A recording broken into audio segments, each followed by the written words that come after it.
அதே மாதிரி உங்களுடைய வீட்டில் யாராவது உடம்பு சரியில்லாமல் இருக்காங்க, இல்லை உங்களுக்கே ஆரோக்கிய குறைபாடுகள் இருக்குன்னா குருவுடைய பார்வை 8ல் விழும்போது இந்த குறைபாடுகள் நீங்கும். சரி, இதெல்லாம் சொல்லிட்டோம். என் லைஃப்பில் வேறு சில பிரச்சனைகள் இருக்குது, குடும்ப பிரச்சனைகள் இருக்குது, கணவன் மனைவிக்குள்ளே தகராறு இருக்குது, குழந்தைகளை பிரிஞ்சிருக்கேன் அப்படின்னா நிஜமாக உங்களுடைய லைஃப்பில் இந்த 50 நாளுக்குள்ளே பிரிஞ்ச குடும்பம் உங்களோட வந்து சேர்ந்துருவாங்க.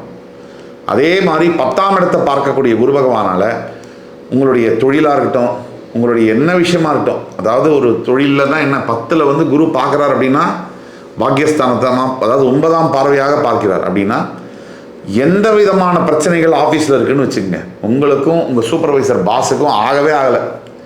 எப்போ பாரு சண்டை, எப்போ பாரு பிரச்சனை. இல்லை அவர் வந்து உங்களை கண்டுக்க மாட்டேங்கிறார், நீங்கள் வேலையை உழைக்கிறீங்க மாடாக உழைக்கிறீங்க, இல்லை கம்பெனியை மாற்றணும்னு நினைக்கிறீங்க, புதுசாக ஏதாவது ஜாப் தேடலாமான்னு நினைக்கிறீங்க, இல்லை ஜாபெல்லாம் விட்டுடலாம், பிஸ்னஸ் நம்ம ஏதாவது ஸ்டார்ட் பண்ணலாம் அப்படின்னு நினைக்கிறீங்க. இப்படி நீங்கள் எது நினச்சாலும் இந்த 50 நாளில் உங்களோட கேள்விக்கான ஆன்சர் வந்து கிடைக்கும், நல்ல ஆன்சர் கிடைக்கும். அதான் அதில் சிறப்பு.